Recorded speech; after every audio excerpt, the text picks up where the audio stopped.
Llamé a la compañía de préstamos por unos pagos misteriosos que aparecían en mis préstamos estudiantiles. Me dijeron que mi suegra los había estado haciendo durante 2 años. Me quedé mirando el teléfono mientras el representante repetía que Beverly, la madre de mi esposo, había pagado $36 de mis préstamos sin decirme nada, y me sentí enferma porque Beverly me odiaba. Pregunté si estaban seguros de que era Beverly Whitman. El representante lo confirmó y dijo que había estado pagando $1,500 al mes de manera puntual desde que me casé con su hijo. Colgué y conduje directamente hasta donde estaba mi esposo Paul, almorzando con su madre en el club campestre al que ella pertenecía. Le dije que necesitábamos hablar de mis préstamos. Beverly sonrió con esa sonrisa fría que siempre me dedicaba.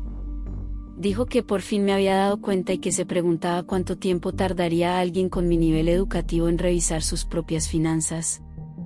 Paul parecía confundido y preguntó qué estaba pasando.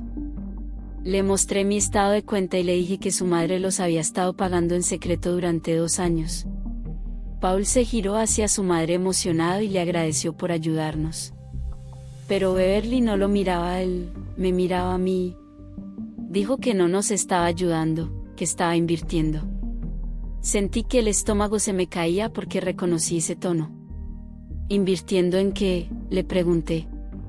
Sacó una carpeta de su bolso que claramente había estado esperando para ese momento. Dijo que cada pago que había hecho era un préstamo con intereses y que ahora yo le debía $42,000. Deslizó el papel sobre la mesa y explicó que me había estado cobrando un 10% de interés compuesto mensualmente. Paula agarró el documento y preguntó qué era eso. Beverly le dio unas palmaditas en la mano y dijo que eran negocios, que sabía que yo nunca podría pagar mis préstamos con mi salario de maestra, así que había creado una oportunidad. Ahora yo le debía a ella en lugar de al gobierno y ella tenía métodos de cobro mucho mejores. Miré el contrato y vi que nunca había firmado nada. Le dije que nunca había aceptado eso y que no podía transferir mi deuda a su nombre sin mi consentimiento. Ella se rió de una forma cruel y dijo que sí podía. Explicó que había hecho los pagos a mi nombre usando información que Paul le dio cuando nos casamos, números de cuenta, número de seguro social, todo lo que necesitaba. Paul se puso pálido y dijo que le había dado esa información para que enviara un regalo de bodas a nuestra cuenta. Beverly lo ignoró y dijo que esos pagos habían creado un patrón de aceptación. Según su abogado, eso era consentimiento implícito. Dijo que yo me había beneficiado de sus pagos durante 2 años sin objetar y que ahora le debía el dinero. Sacó más papeles y añadió que, a diferencia de los préstamos federales, los suyos no dependían de los ingresos. Tenía 90 días para pagar todo o pondría un gravamen sobre nuestros bienes. No teníamos bienes. Alquilábamos un apartamento y conducíamos autos usados. No teníamos $42,000. La sonrisa de Beverly se hizo más grande y dijo que lo sabía, por eso había preparado un plan de pago alternativo. Sacó otro documento y dijo que si le cedía mi licencia de enseñanza, perdonaría la deuda. Me quedé mirándola y le pregunté por qué querría mi licencia. Se recostó en la silla y dijo que no la quería, que quería que yo no la tuviera. Dijo que sin mi capacidad para enseñar tendría que irme del estado para encontrar trabajo, que Paul se daría cuenta de que una relación a distancia no funciona y que por fin podrían encontrarle a alguien apropiado. Paul se levantó de golpe y tiró su vaso de agua. Le gritó que estaba tratando de destruir nuestro matrimonio. Beverly ni siquiera parpadeó y dijo que estaba tratando de salvarlo, que yo estaba por debajo de ellos, una maestra de escuela pública de la nada, y que él podría haberse casado con la chica Hamilton, cuyo padre tenía 3 fábricas. Se giró hacia mí y me dijo que tenía 72 horas para decidir, renunciar a mi carrera o pagarle todo. Esa noche Paul y yo revisamos todo lo que ella nos había enviado. Los pagos, los cálculos de intereses, el argumento del consentimiento implícito. Era una locura, pero había contratado abogados caros para que pareciera legítimo. Había estado planeándolo durante 2 años. Cada pago era una trampa. Paul estaba furioso y dijo que la llamaría de inmediato, pero lo detuve porque había encontrado algo. Le pedí que mirara los documentos y le señalé que ya había hecho los pagos desde su cuenta fiduciaria. Paul no entendía por qué eso importaba. Entonces sonreí por primera vez en todo el día y le recordé el fideicomiso que su abuela había creado y cuáles eran sus términos. Sus ojos se abrieron de par en par. El fideicomiso solo podía usarse para la educación y gastos médicos de familiares directos. Asentí y le dije que yo era familia directa porque era su esposa. Ella había estado usando el fideicomiso correctamente, pero había un detalle clave. Los pagos de un fideicomiso son regalos, no préstamos. No se puede convertir un regalo en un préstamo después. Llamamos al abogado del patrimonio de la abuela de Paul y lo confirmó. Beverly había estado usando mal la documentación del fideicomiso. Esos pagos eran legalmente regalos según los términos. El abogado dijo algo más que nos hizo sonreír a los dos. Beverly había estado presentando documentos falsos al administrador del fideicomiso todo ese tiempo. Sus palabras me golpearon como un camión porque esto ya no era solo una jugada cruel. Paul me tomó la mano bajo la mesa y la apretó con fuerza. Nos miramos y supe que él también entendía lo que significaba. Su madre había cometido fraude real contra el fideicomiso de su abuela fallecida. No era solo manipulación o maldad, eran delitos reales que podían llevarla a la cárcel. El abogado siguió hablando de documentación y términos legales, pero lo único que yo escuchaba era la palabra fraude repitiéndose en mi cabeza. El rostro de Paul se puso blanco y luego rojo, y pensé que podría vomitar ahí mismo. Agradecimos al abogado y caminamos hasta el auto sin decir nada, porque ¿qué se dice cuando descubres que tu madre es una criminal? Llegamos a casa alrededor de las 8 de la noche y extendimos todos los papeles que Beverly nos había dado sobre la mesa de la cocina. Paul hizo café aunque ninguno de los dos dormiría. Volví a leer el falso contrato de préstamo buscando algo que se nos hubiera pasado. Entonces lo vi, escondido en la letra pequeña al final de la página 3. Los números de cuenta que ya había puesto para mis préstamos estudiantiles estaban mal. No estaban apenas mal como un error tipográfico, eran números completamente distintos que no coincidían con ninguna de mis cuentas reales. Se lo mostré a Paul y él abrió mis estados de cuenta reales en su portátil para compararlos. No se parecían en nada. Beverly había creado todo ese contrato después de los hechos usando información falsa. Probablemente lo había escrito la semana anterior a emboscarnos en el club. Paul miró los papeles y dijo algunas palabras que nunca le había oído usar. Nos quedamos despiertos hasta las 4 de la mañana revisando todo línea por línea y encontrando más fallas en su historia. Paul llamó al administrador del fideicomiso en cuanto abrieron la oficina a las 9. Yo me senté a su lado en el sofá escuchando su parte de la conversación. Pidió copias de todas las autorizaciones de pago que Beverly hubiera presentado para mis préstamos. La administradora sonó confundida y preguntó si había algún problema. Paul mantuvo la voz firme y dijo que necesitaba revisar la documentación por razones personales. Ella guardó silencio un momento y se oyeron papeles moviéndose. Finalmente dijo que enviaría todo en 48 horas y le pidió a Paul que confirmara nuestra dirección. Él le agradeció y colgó. Nos quedamos sentados sabiendo que los siguientes 2 días serían los más largos de nuestras vidas. Tuve que ir a trabajar ese martes aunque mi mente estaba en otro lugar.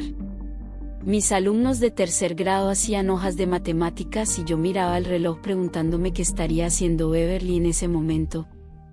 No sabía si ella sabía que estábamos armando un caso contra ella o si pensaba que nos rendiríamos. Llegó la hora del almuerzo y yo estaba de guardia en la cafetería viendo a los niños intercambiar snacks mientras el estómago se me retorcía. Oilia se acercó con su sándwich y me preguntó si estaba bien porque al parecer me veía fatal. La llevé al pasillo y le conté lo básico sobre el falso préstamo de Beverly y el fraude del fideicomiso. Oilia abrió la boca del asombro y dijo que sonaba como una mala película de Lifetime con una villana rica que odia a su nuera. Me abrazó ahí mismo y dijo que Beverly se arrepentiría de haberse metido conmigo. Eso me hizo sentir un poco mejor, aunque sabía que la pelea apenas comenzaba.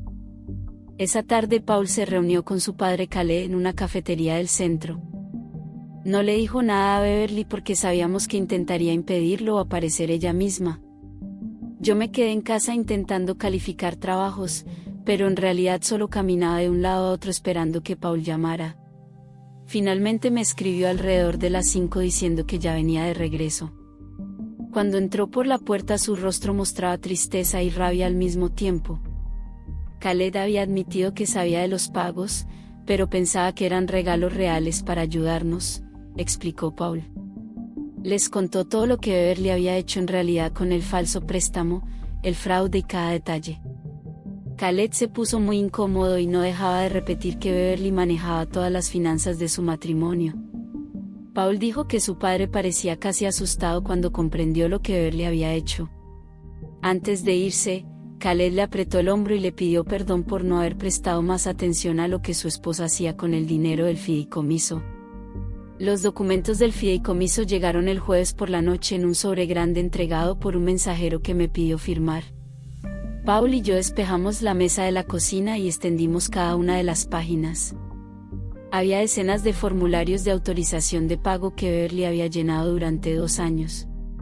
En todos, en la parte superior, decía regalo educativo para nuera, escrito con la letra de Beverly.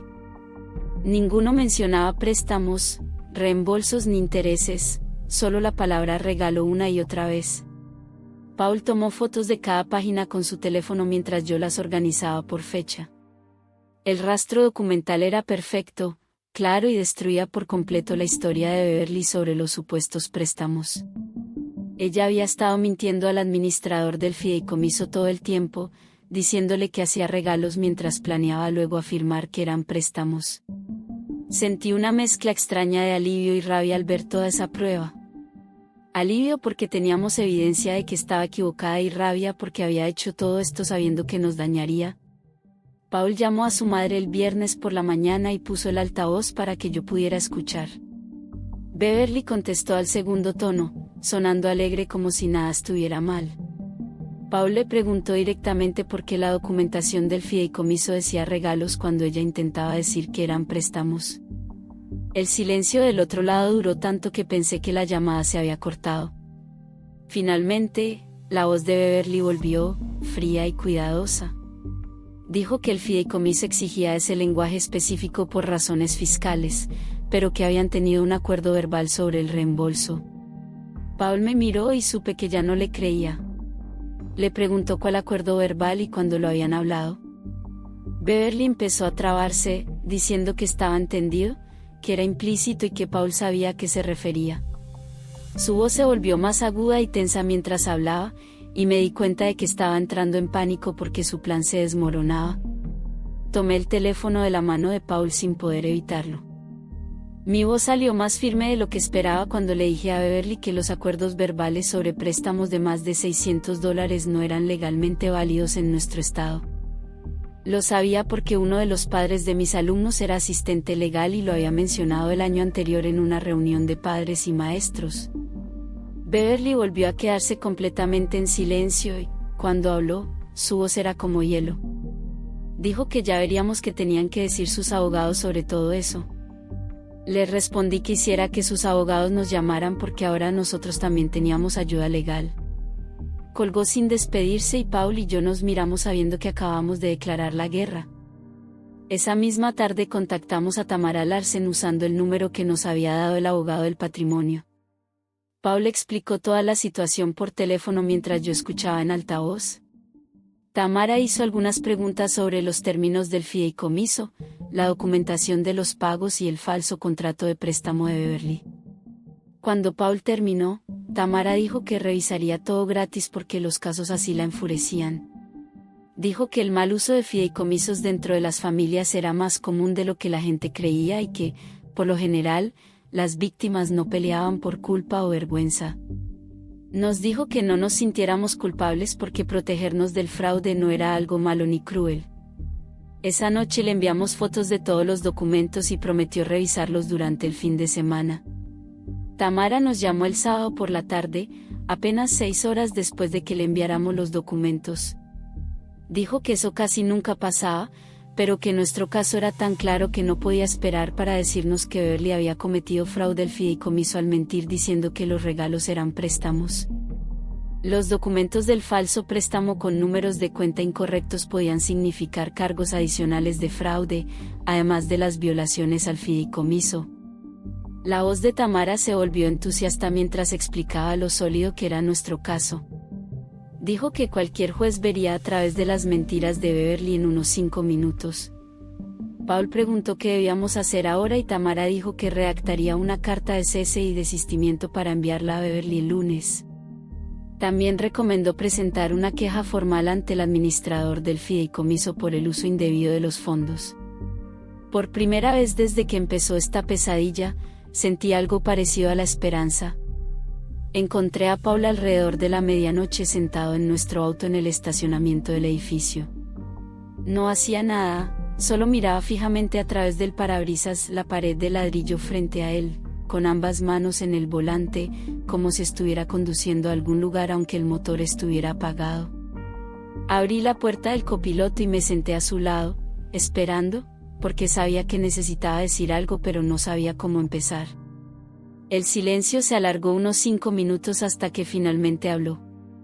Dijo que siempre supo que su madre era controladora, pero que nunca pensó que realmente rompería la ley para manipularlo.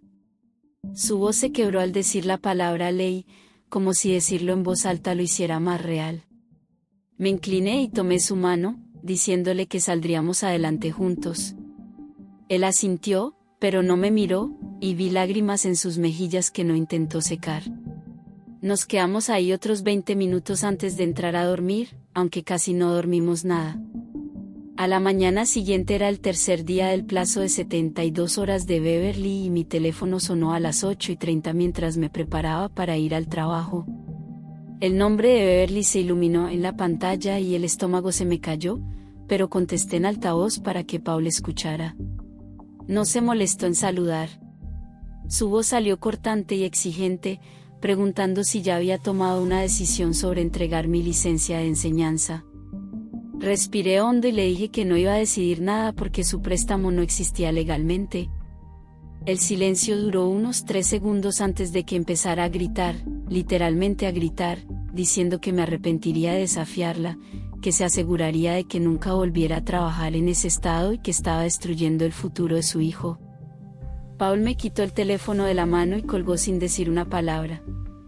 Su rostro estaba blanco y sus manos temblaban, y me di cuenta de que era la primera vez que realmente se enfrentaba a su madre de una forma que importaba. Fui a la escuela ese día tratando de concentrarme en mis alumnos, pero mi mente no dejaba de pensar en qué podría hacer Beverly después. Llegó la salida a las 3:15 y llevé a mi clase al área de recogida de padres como siempre. Entonces vi el auto de Beverly. Un Mercedes negro estacionado al otro lado de la calle, en un lote público, con Beverly detrás del volante mirando fijamente la entrada de la escuela. Mi corazón empezó a latir con fuerza y sentí un miedo nuevo porque había ido a mi lugar de trabajo. Mi director me vio paralizada en la acera, siguió mi mirada hasta el auto de Beverly y me preguntó si estaba bien. Le expliqué brevemente que mi suegra me estaba acosando por una disputa financiera. Miró el auto de Beverly y luego a mí y dijo que nadie amenazaba a sus maestros. Sacó su teléfono y pensé que iba a llamar a la policía, pero en lugar de eso caminó directamente hacia el auto. Beverly lo vio acercarse y se fue antes de que él llegara. Volvió y me dijo que le avisara si aparecía de nuevo y que entonces seguridad se encargaría. Esa noche, alrededor de las 6, el teléfono de Paul vibró con una notificación de correo. Era de Tamara, con el asunto carta de cese y desistimiento adjunta. La abrimos juntos en su portátil y leímos el lenguaje legal formal. La carta afirmaba que la reclamación de préstamo de Beverly era fraudulenta, que los pagos habían sido regalos según los términos del fideicomiso, que ya no tenía derecho legal a ningún reembolso y que debía cesar todo contacto relacionado con la deuda falsa de inmediato o enfrentaría acciones legales. La carta tenía 3 páginas y citaba estatutos específicos de la ley de fideicomisos y precedentes judiciales. Tamara nos la había enviado para aprobación antes de entregarla a Beverly. Paul me miró y me preguntó si de verdad íbamos a hacer esto. Le dije que no teníamos opción, porque su madre había declarado la guerra primero. Imprimió 2 copias, una para nosotros y otra para entregar. Fuimos en auto a la casa de sus padres, con Paul sosteniendo la carta en su regazo y yo conduciendo porque sus manos aún temblaban. Paul se bajó del auto en la entrada y yo me quedé al volante con el motor encendido. Lo vi caminar hasta la puerta principal y tocar el timbre. Khaled abrió después de unos 30 segundos. Paul le entregó la carta sin decir nada y Khaled empezó a leerla ahí mismo, en la puerta. Vi cómo su expresión cambiaba. Levantó las cejas, apretó la boca y miró a Paul con algo que parecía vergüenza. No pude escuchar lo que dijo, pero vi que sus labios se movían y Paul asentía. Entonces Beverly apareció detrás de Khaled, empujándolo para ver qué pasaba. Le arrancó la carta de las manos y empezó a leerla.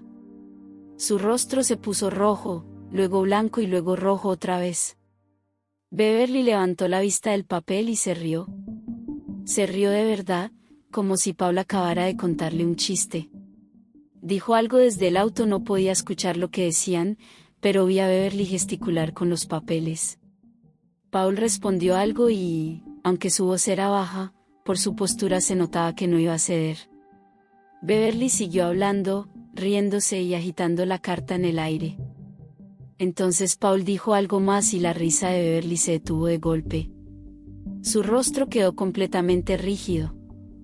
Paul se dio la vuelta, caminó de regreso al auto, se subió y me dijo que condujera.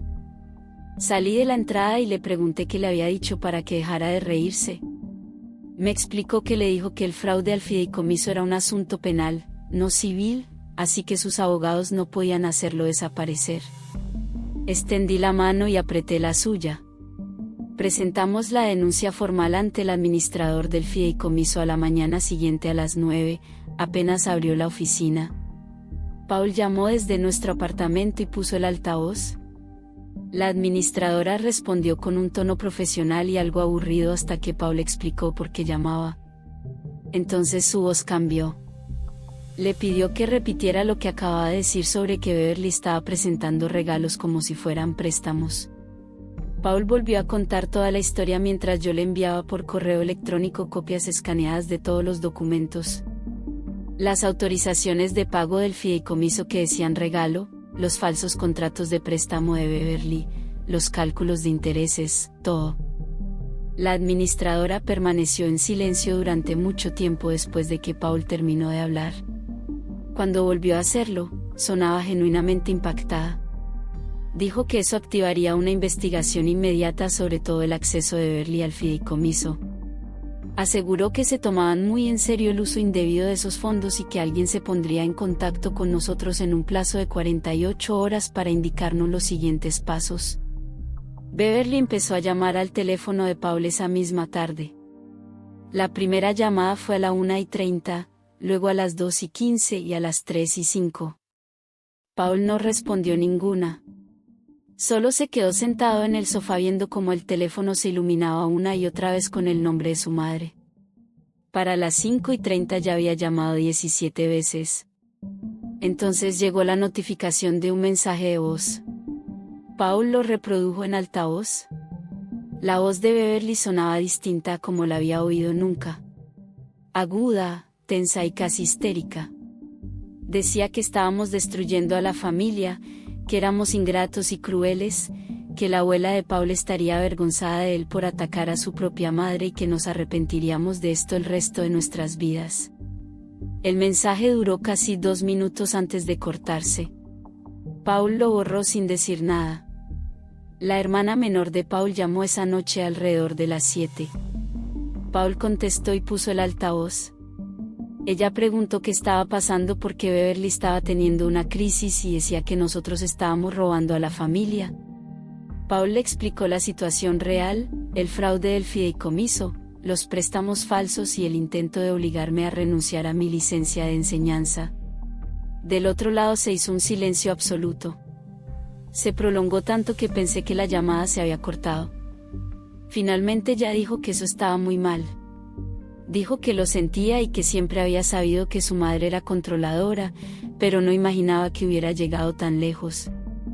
Paul le dio las gracias y colgaron.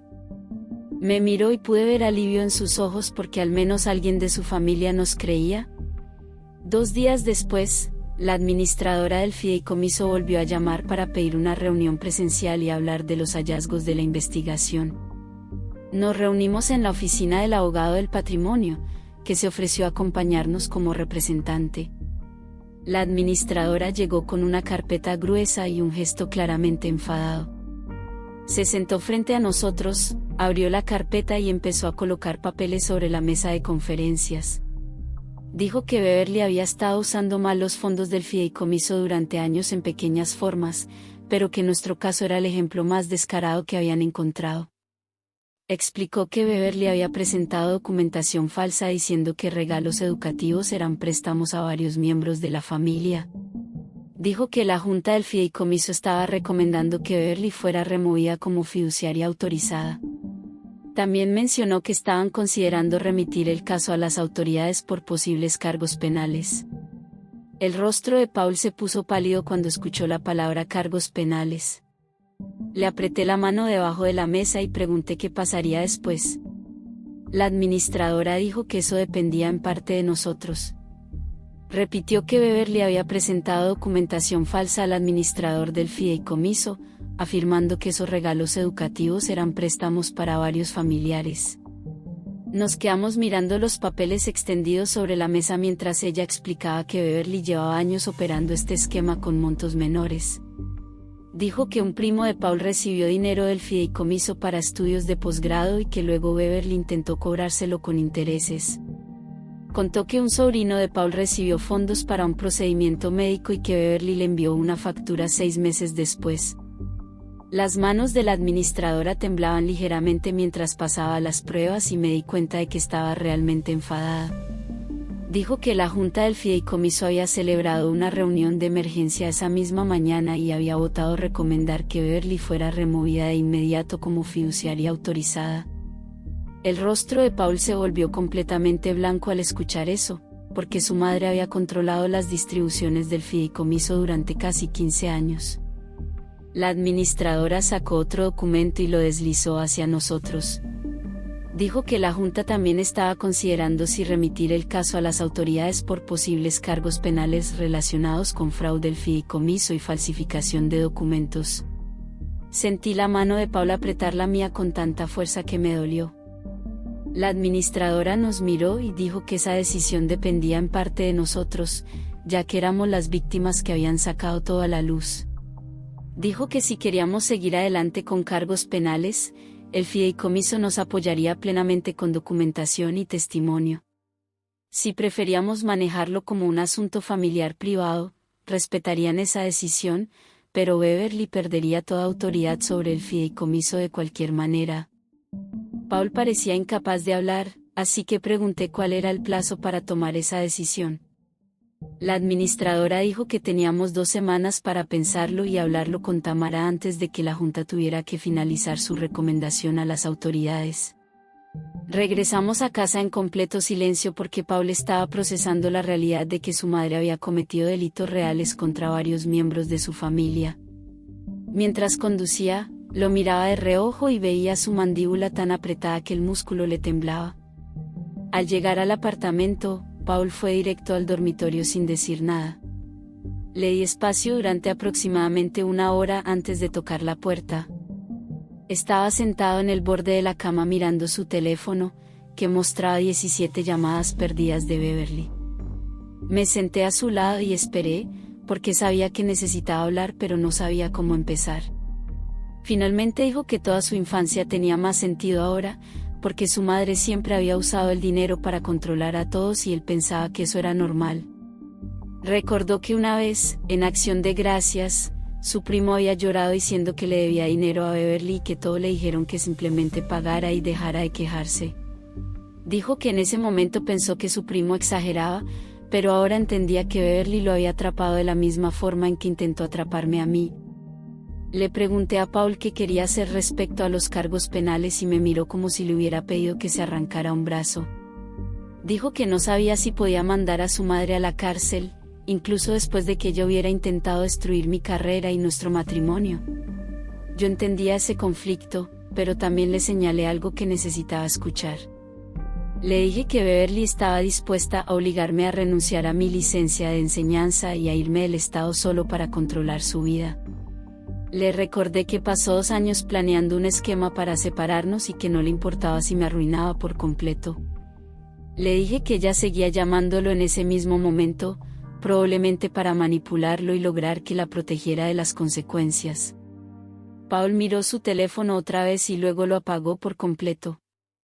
Dijo que debíamos esperar y ver qué hacía Beverly a continuación antes de decidir sobre los cargos penales. Comentó que, si ella asumía la responsabilidad y se disculpaba de verdad, tal vez podrían intentar resolverlo como familia.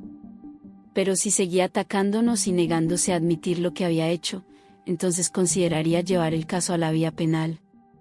Estuve de acuerdo en que esperar tenía sentido, porque el siguiente movimiento de Beverly nos diría todo lo que necesitábamos saber sobre si era capaz de cambiar. A la mañana siguiente, Tamara llamó para decirnos que el abogado de Beverly se había puesto en contacto con ella para intentar negociar. Puse el altavoz para que Paul escuchara. Tamara sonaba divertida mientras nos explicaba la oferta. El abogado de Beverly dijo que su clienta estaba dispuesta a perdonar generosamente la deuda a cambio de que retiráramos la denuncia ante el fideicomiso. Tamara se rió en voz alta y le respondió que no había ninguna deuda que perdonar, ya que los pagos eran legalmente regalos. También le informó que la investigación del fideicomiso ya no estaba en nuestras manos, porque la Junta había votado para retirarle a Beverly toda autoridad. Tamara dijo que el abogado de Beverly se quedó en silencio durante un buen rato antes de preguntar qué haría falta para que todo esto desapareciera. Ella le contestó que nada, porque Beverly había creado esta situación mediante fraude y ahora debía enfrentar las consecuencias naturales. Contó que el abogado intentó insinuar que nosotros estábamos siendo vengativos, y que ella cortó eso de inmediato leyéndole la lista de familiares a los que Beverly había estafado a lo largo de los años. Paul preguntó si el abogado había dicho algo sobre el estado emocional de Beverly y Tamara respondió que mencionó que ella estaba muy alterada y se sentía traicionada por su familia. Casi me reí al escuchar eso, porque Beverly se sentía traicionada cuando había pasado más de una década cometiendo fraudes. Tamara dijo que nos mantendría informados si el abogado volvía a llamarla, aunque dudaba que Beverly intentara negociar otra vez cuando entendiera que no teníamos ningún control sobre las decisiones de la Junta del Fideicomiso. 2 días después, la hermana de Paulo llamó con un tono incómodo. Dijo que su madre había dejado de ir al club campestre para sus habituales partidos de tenis y almuerzos. Comentó que algunas amigas de Beverly estaban haciendo preguntas sobre dramas familiares y que Beverly estaba humillada porque la gente hablaba. Paul preguntó qué tipo de preguntas, y su hermana dijo que algo relacionado con problemas de un fideicomiso y asuntos legales con una nuera. El rostro de Paul se endureció, porque eso significaba que el círculo social de Beverly conocía al menos alguna versión de lo ocurrido. Su hermana dijo que Beverly nos culpaba de difundir mentiras y arruinar su reputación. Contó que su madre afirmaba que nosotros habíamos inventado todo porque yo estaba celosa de su riqueza y quería poner a Paul en contra de su familia. Pude escuchar la duda en la voz de su hermana, como si no supiera qué creer. Paul le dijo con calma que Beverly había cometido fraude contra varios miembros de la familia, incluido su primo y su sobrino, y que la Junta del Fideicomiso tenía pruebas de años de documentación falsa. Su hermana guardó silencio y luego preguntó si eso era realmente cierto. Paul respondió que sí y que, además, Beverly había intentado chantajearme para que renunciara a mi licencia de enseñanza alegando que le debía $42,000 por lo que en realidad habían sido regalos del fideicomiso. Su hermana hizo un pequeño sonido de sorpresa y dijo que no tenía idea de que fuera tan grave.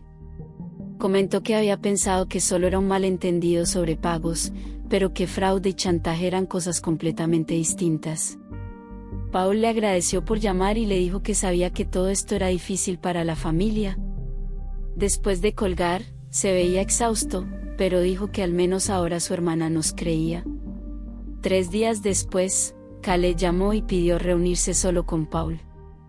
Le dije a Paul que me parecía bien, porque su padre merecía la oportunidad de hablar sin mi presente. Se reunieron en una cafetería cerca de la oficina de Calais y Paul regresó a casa 2 horas después con la expresión de alguien a quien le habían reordenado toda la comprensión de su infancia.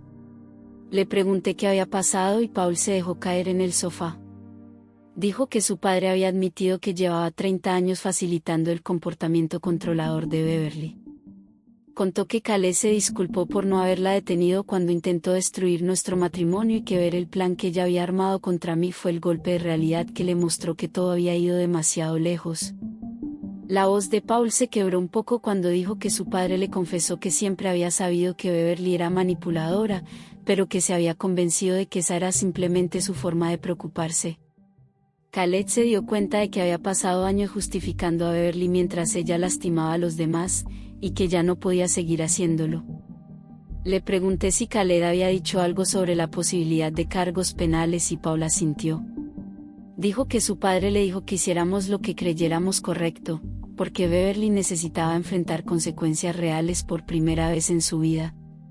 Comentó que Calais estaba cansado de limpiar sus desastres y protegerla de asumir responsabilidades. Paul me miró y dijo que su padre parecía más liviano, como si hubiera cargado un peso durante décadas y por fin lo hubiera soltado. Le dije a Paul que estaba orgullosa de su padre por haber sido honesto. Paul respondió que ojalá no hubiera sido necesario que su madre intentara destruirme para que su padre finalmente viera la verdad. El aviso formal del fideicomiso llegó 5 días después. Paul abrió la carta certificada y la leyó en voz alta mientras yo preparaba la cena. El fideicomiso había retirado oficialmente a Beverly toda autorización para aprobar pagos o distribuciones a otros beneficiarios. Ella aún podía recibir sus propias distribuciones trimestrales, pero no tenía ningún control sobre el acceso de nadie más a los fondos. Las manos de Paul temblaban mientras sostenía el papel, porque esto era real y definitivo, y su madre había perdido algo que había controlado durante 15 años. Su teléfono vibró con un mensaje de texto y me lo mostró. Beverly le había escrito 4 palabras: lo arruinaste todo. Paul se quedó mirando ese mensaje durante un largo rato antes de escribir una respuesta. Le dijo que ella lo había arruinado todo por sí misma al cometer fraude y tratar de controlar su vida mediante la manipulación. Le escribió que la quería, pero que no permitiría que siguiera lastimando a otras personas.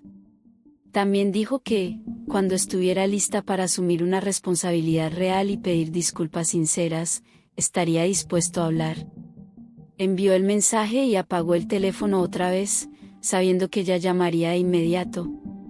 Al día siguiente, durante mi hora de almuerzo en la escuela, me llamó el administrador de mis préstamos estudiantiles. La representante sonaba confundida y dijo que habían recibido un aviso legal sobre una disputa de pagos en mi cuenta. Preguntó si yo estaba intentando revertir los pagos realizados en los últimos 2 años. Le expliqué toda la situación lo más brevemente posible, que Beverly había hecho pagos sin mi conocimiento y luego afirmó que eran préstamos, intentando cobrarlos con intereses. La representante guardó silencio y luego dijo que debía anotar la cuenta indicando que los pagos se habían hecho bajo coacción. Dijo que habían marcado la cuenta para evitar futuros pagos no autorizados y me preguntó si quería cambiar la información de acceso. Le dije que sí, y me ayudó a actualizar todo en ese mismo momento. También mencionó que, como los pagos eran regalos y no préstamos, yo no le debía nada a nadie y que mi saldo se había reducido de forma legítima. Le agradecí y colgué, sintiéndome aliviada de que al menos esa parte estuviera resuelta correctamente. 3 días después llegó un paquete a nuestro apartamento sin dirección de remitente. Paul lo abrió y encontró dentro las joyas de su abuela. Había unos pendientes de perlas, una pulsera de oro y un anillo de zafiro que, según Paul, su abuela usaba todos los días. Había una nota con la letra de Beverly que decía que, ya que odiábamos tanto a la familia, podíamos quedarnos con eso para recordar lo que habíamos destruido. El rostro de Paul se puso rojo al leerla y de inmediato volvió a guardar todo en la caja. En la parte de atrás de la nota de Beverly escribió que amábamos a la familia, pero no la manipulación ni el fraude. Condujo hasta la casa de sus padres y dejó la caja en el porche sin tocar el timbre. Cuando regresó, me dijo que su madre seguía intentando hacerse la víctima y distorsionar la realidad para evitar asumir responsabilidades. Dijo que devolver las joyas se sintió bien, porque no permitiría que ella usara reliquias familiares como armas en su campaña de manipulación. A la mañana siguiente, en la escuela, Oilia me llevó un café antes de que empezara la primera clase. Me lo entregó y dijo que se notaba que toda esta situación me estaba pasando factura. Le agradecí y admití que estaba agotada de lidiar con los constantes ataques y manipulaciones de Beverly. Oilia se sentó en el escritorio junto al mío y me contó que su propia suegra había intentado controlar su matrimonio con dinero hacía 20 años. Dijo que la madre de su esposo les ofreció comprarles una casa, pero solo si ella dejaba su trabajo como maestra para quedarse en casa. Cuando rechazaron la oferta, la suegra les hizo la vida imposible durante 2 años. Le pregunté cómo lograron salir adelante y Oilia sonrió. Dijo que establecieron límites firmes y se mantuvieron fieles a ellos, sin importar cuánta presión recibieran. Comentó que fue difícil y doloroso y que algunas relaciones familiares nunca se recuperaron. Pero aseguró que poner esos límites a tiempo los salvó de décadas de miseria y control. Ella apretó mi mano y me dijo que lo que Paul y yo estábamos haciendo era valiente y necesario. Dijo que Beverly aprendería a respetar los límites o perdería la relación con su hijo, pero que de cualquier forma nosotros seríamos libres. Sentí que se me llenaban los ojos de lágrimas porque realmente necesitaba escuchar eso de alguien que había pasado por algo similar. 3 días después llamó el administrador del fideicomiso y respondí en altavoz para que Paul pudiera escuchar. El administrador confirmó que cada pago que Beverly había hecho provenía del fideicomiso familiar establecido por la abuela de Paul para gastos educativos directos de la familia. Esos pagos estaban legalmente clasificados como donaciones según la ley del fideicomiso y no podían convertirse en préstamos después de haber sido realizados. Beverly no tenía ningún derecho legal a exigir reembolso de ningún tipo. El administrador dijo que la documentación formal llegaría por correo certificado dentro de las siguientes 48 horas confirmando ese estatus. Colgué y me senté en el sofá mirando al vacío porque mi mente necesitaba tiempo para procesar que la pesadilla realmente estaba llegando a su fin. Paul me atrajo contra su pecho y sentí los latidos de su corazón a través de su camisa. La carta certificada llegó un jueves por la tarde y la abrí de pie en el pasillo de nuestro apartamento. La carta oficial del fideicomiso declaraba que los $36,000 en pagos eran donaciones irrevocables sin ninguna obligación de reembolso. La leí 3 veces para asegurarme de que lo estaba entendiendo bien. Luego lloré allí mismo sosteniendo la carta, porque 2 años de manipulación de Beverly y la última semana de terror finalmente habían terminado. Paul me encontró allí y leyó la carta por sí mismo. Esa noche pedimos comida china y la comimos sentados en el suelo de la sala, con la carta apoyada contra una lámpara para poder verla. Paul se disculpó por no haber reconocido antes la manipulación de su madre y yo le dije que lo habíamos descubierto juntos, que eso era lo que importaba. Picoteó su comida y admitió que ahora estaba pensando en toda su infancia de una manera diferente. Dijo que recordaba docenas de veces en las que su madre usó dinero o regalos para controlar situaciones y que él siempre pensó que eso era normal. Le apreté la mano porque no había nada que pudiera decir para arreglar 30 años de conductas aprendidas. La cena del domingo ocurrió por insistencia de Calais y Beverly apareció actuando como si nada hubiera pasado. Besó a Paul en la mejilla y le preguntó por su semana en el trabajo con una voz alegre y exageradamente amable. Paul esperó hasta que todos estuvimos sentados a la mesa antes de hablar. Le dijo con calma a su madre que solo tendríamos una relación si ella respetaba los límites y dejaba de intentar controlar nuestras vidas. El tenedor de Beverly golpeó su plato con ruido. Miró fijamente a Paul y dijo que yo había puesto a su hijo en su contra y que nunca me lo perdonaría. Paul se levantó y la silla raspó fuerte contra el suelo. Le dijo a su madre que ella misma había provocado todo al intentar chantajear a su esposa. Nos fuimos antes de que Beverly pudiera responder y escuché a Calais llamarnos, pero seguimos caminando hasta el coche. A la mañana siguiente Calais llamó mientras yo me preparaba para ir al trabajo. Paul contestó y vi cómo su expresión cambiaba mientras escuchaba. Su padre se mudaría a la casa de huéspedes y se separaría temporalmente de Beverly porque ya no podía verla destruir relaciones. Paul se sentó en la cama con expresión de asombro. Me dijo que su padre sonaba más en paz de lo que lo había escuchado en años. El año escolar continuó y me volqué por completo en la enseñanza porque mi aula se sentía como el único lugar donde todo tenía sentido. Mis estudiantes estaban leyendo Charlotte's Web y su entusiasmo por la amistad de Wilbur y Charlotte era exactamente lo que necesitaba. Mi director pasó durante mi hora de planificación para observar cómo organizaba mis materiales de clase. Mencionó que admiraba cómo manejé una situación personal difícil sin dejar que afectara mi trabajo. Le agradecí y me sentí orgullosa, porque mi trabajo era lo único que Beverly nunca podría tocar. Paul regresó de su primera sesión de terapia viéndose agotado. Dejó las llaves en el recipiente junto a la puerta y se desplomó en el sofá. Dijo que se sentía bien hablar por fin de los patrones de manipulación de su madre con alguien objetivo. El terapeuta le había ayudado a ver cómo Beverly había usado el dinero y la culpa para controlarlo desde la infancia. Una semana después llamó la hermana de Paul con noticias del club campestre. Al parecer las amigas de Beverly ya conocían la historia completa porque la gente hacía preguntas directas sobre por qué Beverly había intentado destruir la carrera de su nuera. La hermana de Paul dijo que su madre estaba enfrentando consecuencias sociales reales por primera vez. Beverly estaba furiosa, pero no tenía a nadie más a quien culpar que a sí misma.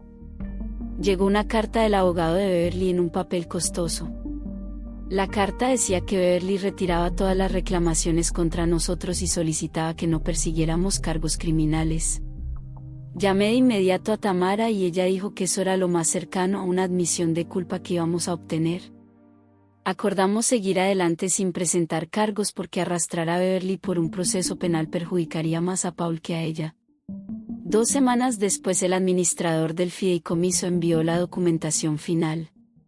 La carta confirmaba que el caso estaba cerrado y que Beverly no tenía ninguna autoridad sobre las distribuciones de otros beneficiarios. Todos los pagos previos a mis préstamos fueron confirmados como donaciones irrevocables que nunca podrían ser impugnadas. Compré un marco y colgué esa carta en el pasillo de nuestro apartamento, donde la vería todos los días.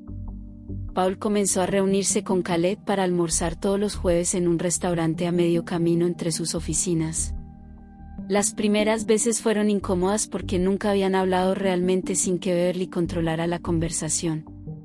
Khaled pedía el mismo sándwich de pavo cada semana y poco a poco empezó a admitir cosas que nunca había dicho antes. Le contó a Paul que sabía que Beverly manipulaba a la gente, pero que se había convencido de que solo era su manera de proteger.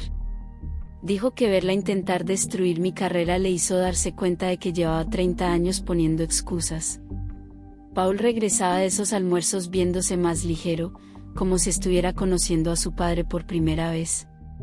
Khaled se reía más ahora y hacía bromas sobre su pésimo juego de golf en lugar de simplemente asentir a todo lo que decía Beverly. Paul me dijo que su padre parecía genuinamente feliz en la casa de huéspedes, cocinando sus propias comidas y viendo los programas que quería. Un sobre grueso llegó a nuestro apartamento con la dirección de retorno del abogado de Beverly. Dentro había una carta formal en papel costoso, claramente redactada con el lenguaje legal de Tamara. Beverly reconocía que todos los pagos a mis préstamos estudiantiles habían sido donaciones del fideicomiso y que no tenía ningún derecho legal a reclamar reembolso ni intereses. La carta decía que lamentaba cualquier malentendido sobre la naturaleza de los pagos. Paul la leyó 3 veces buscando algún indicio de una disculpa real, pero todo sonaba vacío y forzado. La dobló con cuidado y la guardó en nuestro archivador, diciendo que al menos su abogado la obligó a dejarlo por escrito. Podía notar que él quería que su madre se arrepintiera de verdad y no solo se protegiera legalmente, pero probablemente eso era lo más cerca que llegaríamos. A principios de noviembre llamó la hermana de Paul para preguntarnos si iríamos a su casa para Acción de Gracias en lugar de lidiar con Beverly en el club campestre. Dijo que organizaría una cena pequeña y quería que, por una vez, no hubiera drama. Dijimos que sí de inmediato, porque la idea de soportar la frialdad educada de Beverly resultaba agotadora. Khaled también aceptó cuando ella lo invitó, lo que significaba que Beverly pasaría acción de gracias sola. La hermana de Paul mencionó que su madre se negaba a ir si yo estaba allí y que no se disculparía por lo que había hecho.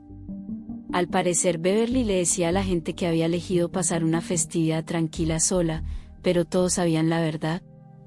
Paul se sintió triste de que su madre estuviera sola, pero no estaba dispuesto a sacrificar nuestra paz para remediar decisiones que ella misma había tomado.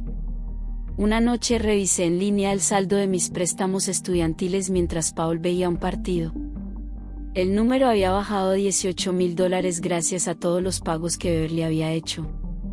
El monto original era de $54,000 cuando nos casamos, lo que significaba que en realidad podría terminar de pagarlos en unos pocos años en lugar de pasar décadas endeudada.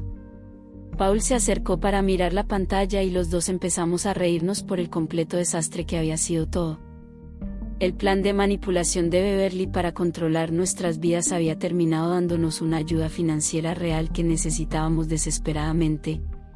A ninguno de los dos se nos escapó la ironía de que sus peores impulsos acabaran beneficiando justamente a la persona a la que intentaba dañar. Por primera vez pude ver un futuro sin esa deuda pesando sobre mí, y eso se sintió mejor que cualquier disculpa que Beverly pudiera escribir. En un martes cualquiera de diciembre, el jefe de Paul lo llamó a su oficina. Yo estaba corrigiendo exámenes cuando Paul me escribió para decirme que lo habían ascendido a analista senior con un aumento significativo. Esa noche llegó a casa sonriendo y abrimos una botella barata de vino para celebrar. El ascenso significaba que por fin podíamos empezar a ahorrar de verdad para el pago inicial de una casa, algo que 6 meses antes parecía imposible. Nos sentamos en la mesa de la cocina con una calculadora, calculando cuánto podríamos ahorrar cada mes. Seguíamos siendo cuidadosos con el dinero y no vivíamos con lujos, pero la ansiedad constante por mis préstamos había desaparecido. Paul dijo que se sentía bien planear nuestro futuro en lugar de simplemente sobrevivir de sueldo en sueldo. En enero, Beverly empezó a enviarle mensajes de texto a Paul sobre temas familiares neutrales. Mencionaba que una tía iba a visitarlos o que el club campestre estaba renovando el comedor.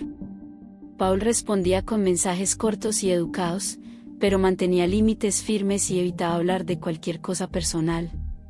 Ella nunca preguntaba por mí ni por nuestra vida juntos, y Paul nunca ofrecía información. Los mensajes llegaban cada semana o cada 2 semanas, y Paul los trataba como si fueran reportes del clima de alguien a quien solía conocer.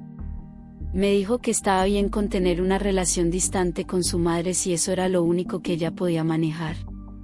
Yo lo veía responder con la misma energía que se le da a un conocido casual y me sentía orgullosa de cómo protegía lo que habíamos construido.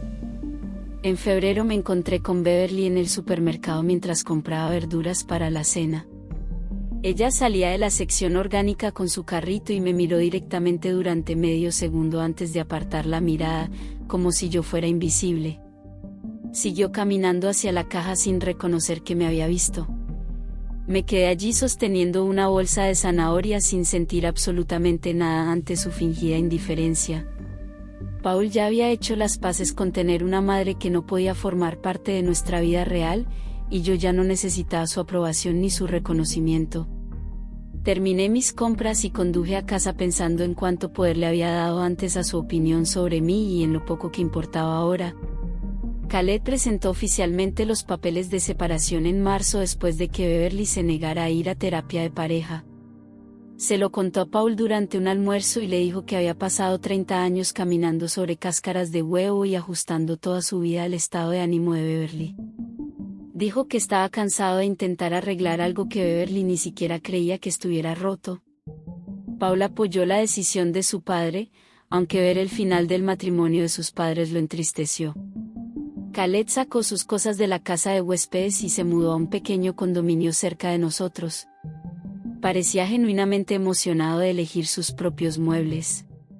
Paul lo ayudó a colgar cuadros y a instalar el televisor, y pidieron pizza como si fuera cualquier sábado normal. Su padre no dejaba de decir lo tranquilo y pacífico que era su nuevo lugar, y Paul sabía que eso era exactamente lo que Khaled necesitaba.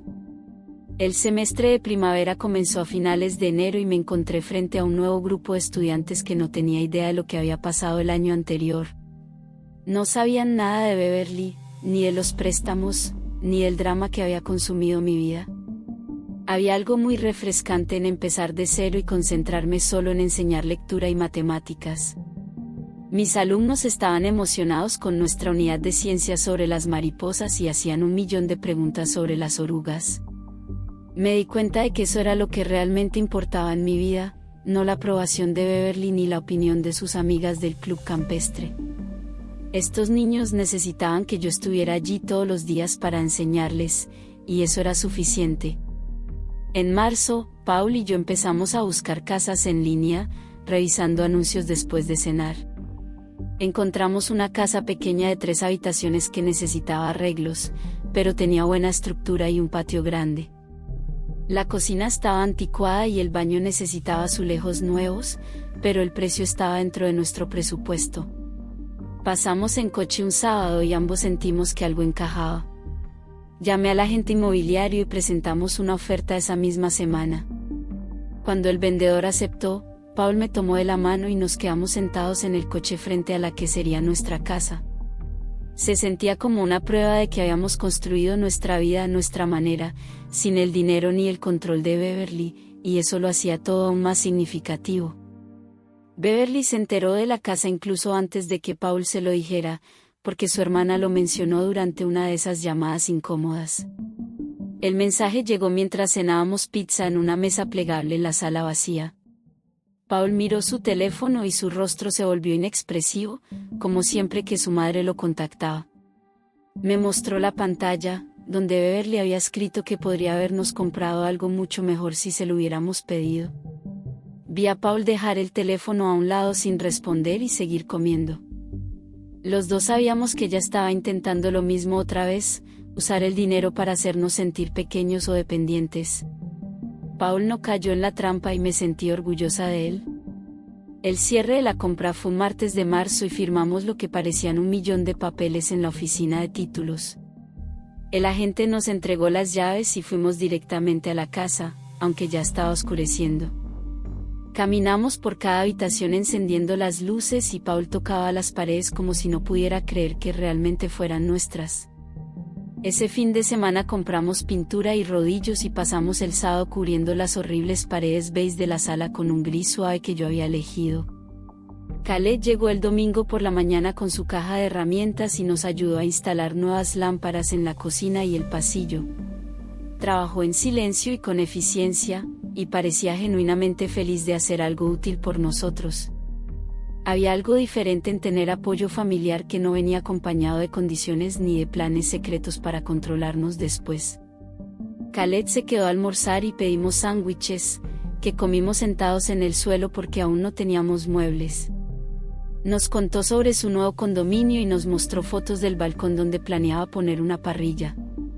Paul se veía más relajado con su padre de lo que lo había visto en meses. En abril, mi directora programó una observación formal de clase como parte del proceso anual de evaluación. Se sentó al fondo con su portapapeles mientras yo daba una lección sobre fracciones usando rebanadas de pizza como apoyo visual. Los niños estaban participativos, hacían preguntas, y sentí que realmente estaba llegando a ellos de una manera que importaba.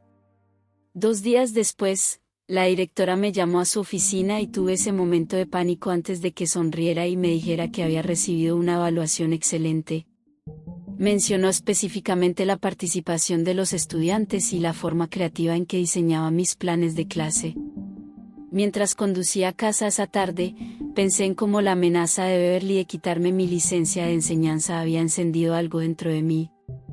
Pasé todo el año demostrándome que era buena en mi trabajo, que pertenecía a ese salón, que ningún dinero ni manipulación podía quitarme lo que había construido. Esa evaluación se sintió como una victoria mucho mayor que la batalla legal. En mayo llamó la hermana de Paul, nerviosa y emocionada al mismo tiempo. Le contó que se había comprometido con su novio de 3 años y quería que formáramos parte del cortejo. Paul la felicitó y preguntó por el lugar, la fecha y todo lo habitual.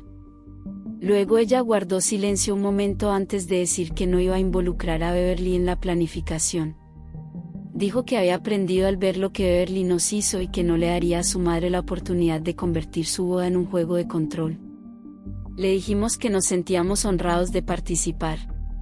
Después de que Paul colgó, nos quedamos sentados sintiéndonos felices por ella y tristes por toda la situación al mismo tiempo.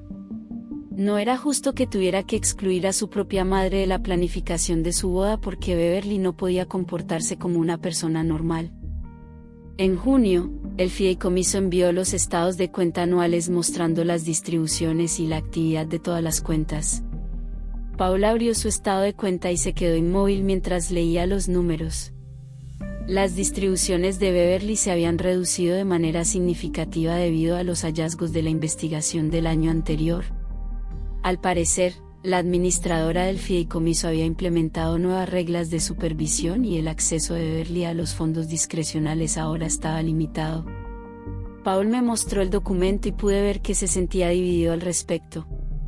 No era algo que hubiéramos pedido ni impulsado, pero se sentía como si las consecuencias naturales finalmente hubieran alcanzado a su madre. Paul dijo que no celebraba ver a su madre enfrentando restricciones financieras, pero reconocía que ella misma había creado sus problemas al mal utilizar el fideicomiso. A comienzos de julio organizamos nuestra primera cena de verdad en la casa. Oilia y su esposo llegaron con una botella de vino, Kale llevó el postre y la hermana de Paul apareció con su prometido, a quien conocíamos por primera vez. La casa todavía estaba casi vacía, pero ya habíamos comprado una mesa y sillas y lo acomodamos todo en la cocina. Fue ruidoso y caótico, con todos hablando al mismo tiempo, riendo y creando ese tipo de ambiente que se siente cálido y auténtico. Esa era la familia que estábamos construyendo, personas que aparecían sin esperar nada a cambio ni llevar la cuenta de favores. En un momento, Paul miró alrededor de la mesa y cruzó su mirada conmigo, y supe que estaba pensando exactamente lo mismo.